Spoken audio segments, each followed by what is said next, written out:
Utah tonight, authorities are considering shutting down a popular destination for adventurers.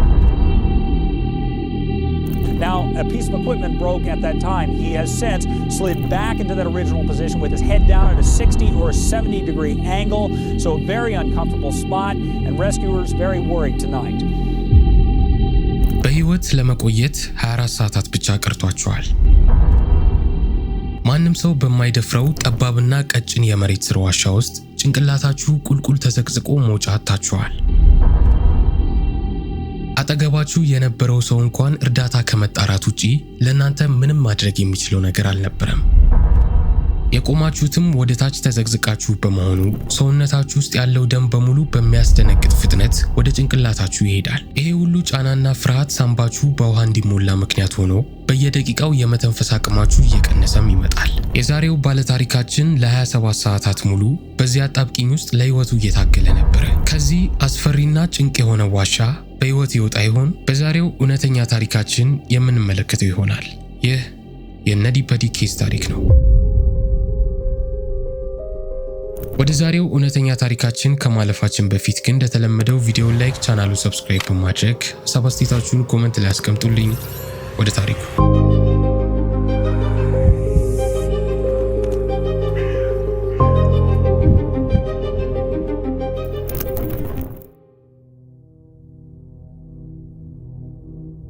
ጆን ጆንስ እና ቤተሰቦቹ አቪድ ስፕላንከርስ ናቸው። ይሄ መጠሪያ የሚሰጣቸው ሰዎች ከመሬት ስር ያሉ ዋሻዎችን አዘውትረው ለሚጎበኙ ሰዎች ነው። ኖቬምበር 2009 ዓ.ም የ26 ዓመቱ ጆንስ በዓልን ለማክበር ዩታ ወደሚገኘው የወላጆቹ ቤት ይመጣል። በዚህ ወቅት ከቤተሰቦቹ መካከል አንድ ሰው እንደ ድሯቸው የመሬት ስር ዋሻዎችን እንዲጎበኙ ሐሳብ ያመጣል። ቤተሰቦቹም በጣም ተጠፋፍተው ስለነበር በዚህ አጋጣሚ አብረው ጥሩ ጊዜ ለማሳለፍ ነበር ይህንን ሐሳብ ያመጡት። በዚህም ጆን የ23 ዓመት ወንድሙ ጆሽ እና 9 ቤተሰቦቹና ጓደኞቹ አብረው ነዲፐዲ ወደተባለው ዋሻ ያመራሉ።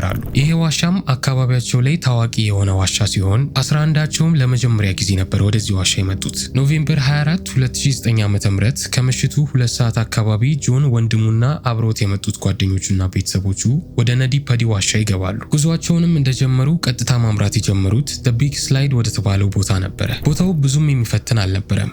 ዋሻዎችን ከጎበኘ ረጅም ጊዜ የሆነው ጆን ግን ከዚህ በላይ የሚፈትነውን ቦታ ማግኘት እንዳለበት ይሰማዋል። በዚህም እሱና ወንድሙ አብሯቸው ከመጡት ሰዎች በመገንጠል በጣም ፈታኝ ወደ ሆነው ቦታ ያመራሉ።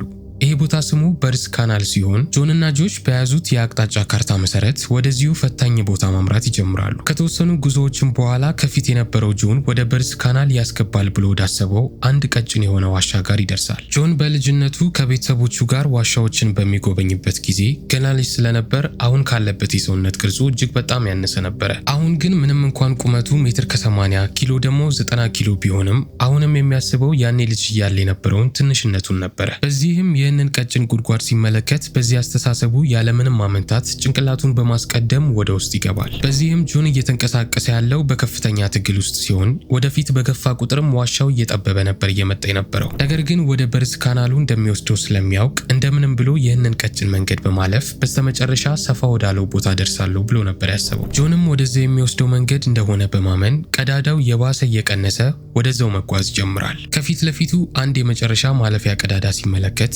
ይሄኛው ወደ በርዝ ካናሉ የሚወስደው የመጨረሻው ማለፊያ እንደሆነ ይገነዘብና እንደምንም ብሎ ይህንን ቀዳዳ ማለፍ አለብኝ ብሎ ያስባል። በአሁኑ ሰዓት በደረቱና በመሬቱ መሃል ምንም አይነት ክፍተት አልቀረም ነበረ። ይቺን ቦታ ለማለፍ ራሱ ትንፋሹን በደንብ ወደ ውስጥ ስቦ ቦታ ካገኘ በኋላ ወደፊት አንድ እርምጃ ይንፏቀቃል። ነገር ግን ትንፋሹን መልሶ ሲለቀው በአሁኑ ሰውነቱ የባሰ ከመሬቱ ጋር ነበር የተጣበቀው። ነገሩን ከዚህ የሚያብሰው ደግሞ ወደ በርዝ ካናሉ ያሳልፈኛል ብሎ ወደሱ የተጠጋው ቀዳዳ ሲታየው ትንሽዬ ጉድጓድ እንጂ ወዴትም የሚያሳልፈው መንገድ አልነበረም። ይሄ መንገድ ደግሞ ካርታው ላይ ጭራሽ ያልነበረ አቅጣጫ ነበር። በዚህ ወቅት ጆን አይደለም ወደ ኋላ የሚመለስበት ሰውነቱን ለማንቀሳቀስ ራሱ ምንም ትርፍ ቦታ አልነበረውም። ነገሮችን ከዚህ ይበልጥ አስቸጋሪ ያደረጋቸው ደግሞ ጆን ሙሉ ለሙሉ ነበር ወደታች የተዘቀዘቀው። በዚህ ወቅት ወደ ወንድሙ በመጣራት መንቀሳቀስ እንዳልቻለ ይነግረዋል። ወንድሙ ግን ጎትቶ ለማውጣት ወደሱ መጠጋት ሲጀምር እሱም ሰውነቱ እንደ ልቡ ማንቀሳቀስ እያቃተው ይመጣል። አስቡት፣ እሱ እንደዚህ መንቀሳቀስ ካቃተው ወንድሙ ደግሞ የባሰ ነበር የተጣበቀው። ጆሽም እንደምንም ብሎ ወደ ኋላ ከተመለሰ በኋላ እርዳታ ጠርቶ እንደሚመለስ ለወንድሙ ጆን ይነግረዋል።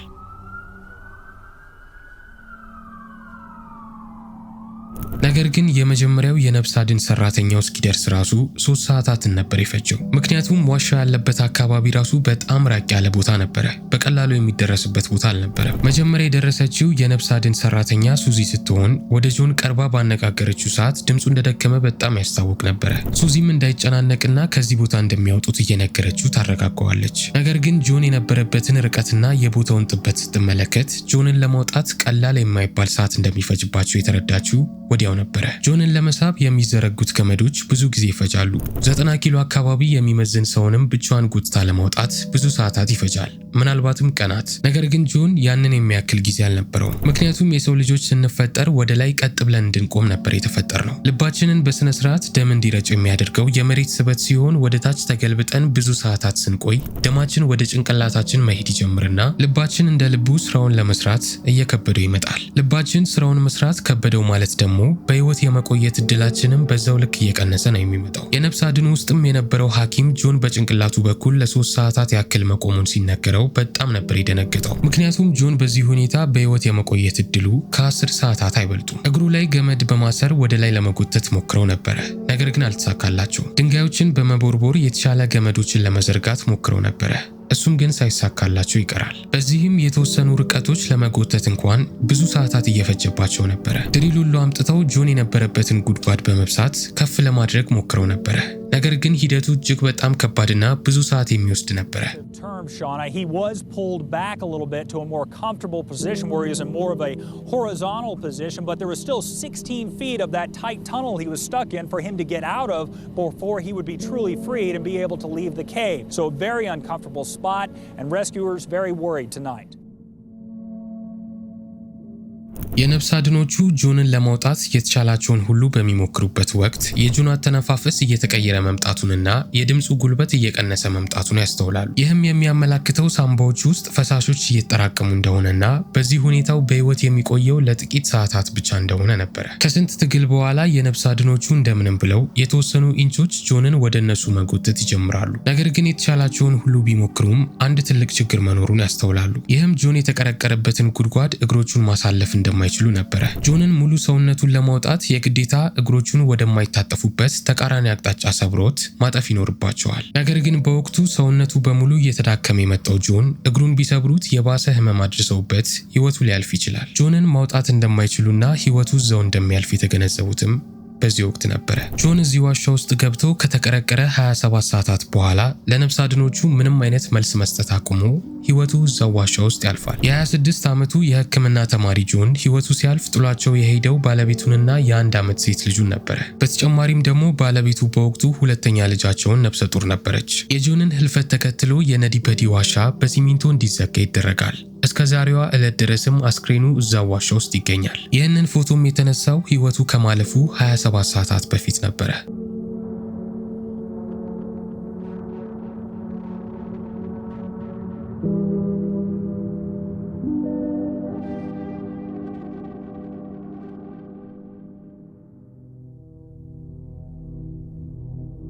በ2019 ዓ.ም የ21 ዓመቷ ሳማንታ ጆሴፍሰን የሳውዝ ካሮላይና ዩኒቨርሲቲ ሲኒየር ተማሪ ነበረች። በትምህርቷ እጅግ በጣም ጎበዝ ተማሪ ስትሆን ዓለም አቀፍ ጠበቃ መሆን ትፈልጋለች። ይህንን ለማሳካት ግን ከእንግሊዝኛ ቋንቋ ውጪ የተለያዩ ቋንቋዎችን መልመድ ነበረባት። በዚህም የኮሌጅ ትምህርቷን በምትወስድበት ወቅት የስፓኒሽ ቋንቋ ትምህርት ጀምራ ከጠበቀችው ፍጥነት በላይ ነበር በቋንቋው ጎበዝ እየሆነች የመጣችው። ይህንኑ የስፓኒሽ ቋንቋ ትምህርት በምትወስድበት ጊዜ አንደኛዋ ፕሮፌሰሯ የነበረችው ዳኒላ ሃይሜዝ የተባለች ሴት ነበረች። ዳኒላም ተማሪዋ ሳማንታ እጅግ በጣም ጎበዝ መሆኗንና ወደፊት ስኬታማ የምትሆን ልጅ እንደምትሆን የታያት ወዲያው ነበረ። በሷ ላይ በጣም ከመኩራቷ የተነሳም ከአማል ክሉኒ ጋር ታነጻጽራት ነበረ። አማል ክሉኒ ማለት የጆርጅ ክሉኒ ሚስትና ትልልቅ ከሚባሉት ዓለም አቀፍ ጠበቃዎች መካከል ዋነኛዋ ነበረች። በዚህም ሳማንታን ስኬታማ ሆና ማየት ስለምትፈልግ ከስፓኒሽ ትምህርቷ ውጪ ምንም አይነት እገዛ ከፈለገች ከጎኗ ልትሆንላት ቃል ትገባላታለች። የሆነ ነገር ላይ ምክር ብትፈልግ፣ ስኮላርሺፕ ለማግኘት ብትፈልግ፣ ብቻ ምንም አይነት እገዛ ብትፈልግ ከሷ ጎን እንደምትሆንላት ትነግራታለች። ሳማንታ በአስተማሪዋ ቅንነት በጣም ነበር ደስተኛ የሆነችው።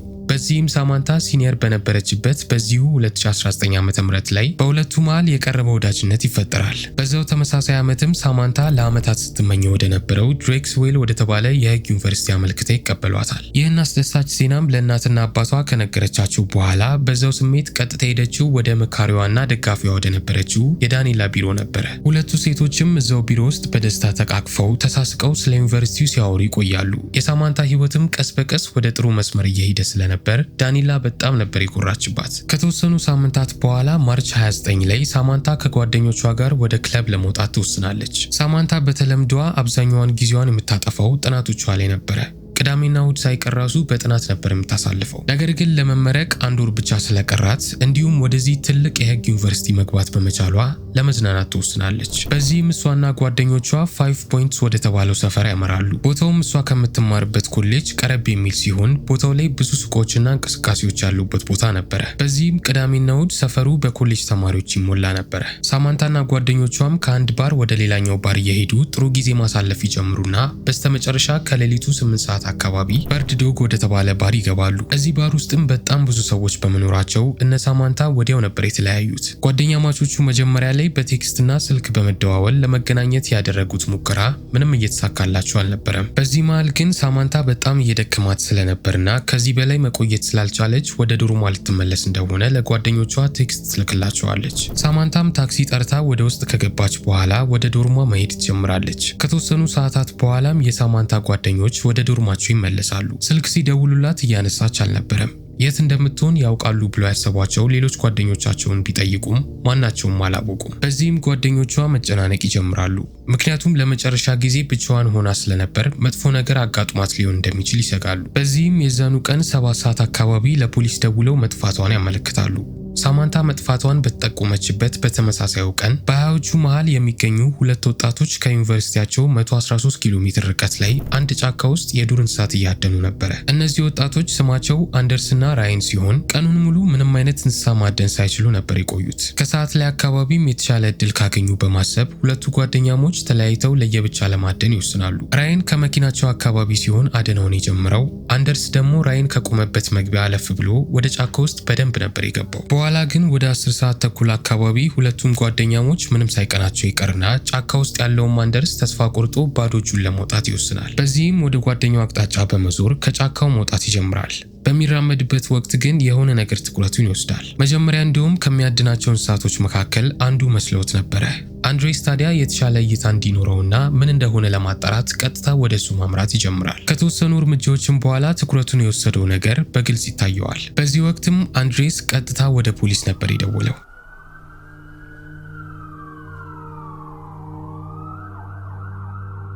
ፖሊሶች ቦታው ላይ እንደተገኙ አንድሬስና ራይንን በከፍተኛ ድንጋጤ ውስጥ ነበር ያገኟቸው። አይተናል ብለው ወደ ነገሯቸው ቦታም ፖሊሶቹን ከወሰዷቸው በኋላ ፖሊሶቹ ያገኙት የሳማንታን አስክሬን ነበረ። ፖሊሶቹ አስክሬኗን ከማግኘታቸው 14 ሰዓታት በፊት ከባሩ ወጥታ እዛው አስፓልት ላይ ታክሲ ትጠራለች። እንደምትመለከቱት ቦታው ላይ በጣም ብዙ ሰው ነበረ።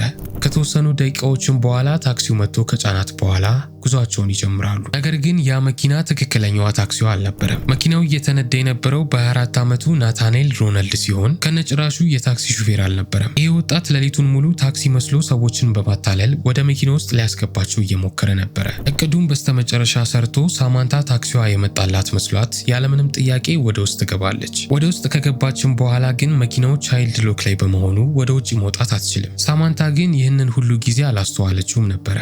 መኪናው መንገዱን ቢጀምርም እየሄደ የነበረው ወደ ዶርሟ አልነበረም። ምንም እንኳን ለመንገዱ ትኩረት ባትሰጥም እስካሁን ድረስ ወደ ዶርሟ ባለመድረሷ ግን እየተጠራጠረች ትመጣለች። ከዚህ በኋላ መኪና ውስጥ ስለተፈጠሩት ነገሮች ምንም የምናውቀው ነገር አልነበረም። ከሹፌሩ ጋር ያደረገችውን ንግግር፣ መኪናው መቆለፉን ስታውቅ ያደረገችውን ነገር ምንም የምናውቀው ነገር አልነበረም። የሚታወቀው ብቸኛው ነገር ግን ናታኔል መኪናውን 113 ኪሎ ሜትሮችን በመንዳት አስክሬኗ ወደ ተገኘበት ጫካ ይደርሳል። መኪናውን እንዳቆመውም ቢላ በመውጣት ወደ ሳማንታ ዙሮ 120 ጊዜ ወጋታል። ወቅቷት ከጨረሰም በኋላ ሳማንታ 10 ደቂቃዎችን ያክል በህመም ተሰቃይታ በስተመጨረሻ ህይወቱ ያልፋል። አስክሬኗ ጫካ ውስጥ በተጣለ በተወሰኑ ሰዓታት ውስጥ ናታንኤል ምንም እንዳልተፈጠረ ፎቶዎቹን ፌስቡክ ላይ እየለቀቀ ነበረ። ከቤተሰቦቹና ጓደኞቹም ጋር ምንም እንዳልተፈጠረ ሆኖ ነበር ውሎውን ሲውል የነበረው። የሳማንታ አስክሬን በተገኘ በ24 ሰዓታት ውስጥ ናታንኤል በቁጥጥር ስር ይውላል። ግድያውን ለምን እንደፈጸመው ሲጠየቅ ግን ናታንኤል ምንም ምላሽ ሳይሰጣቸው ይቀራል። ናታንኤል ሮናልድ ጥፋተኛ ሆኖ ከተገኘ በኋላ የእድሜ ልክ ጽኑ እስራት ይፈረድበታል። እነዚህ ፎቶዎችም የተወሰዱት ሳማንታ የናታንኤል መኪና ውስጥ ከመግባቷ ጥቂት ደቂቃዎች በፊት ነበረ።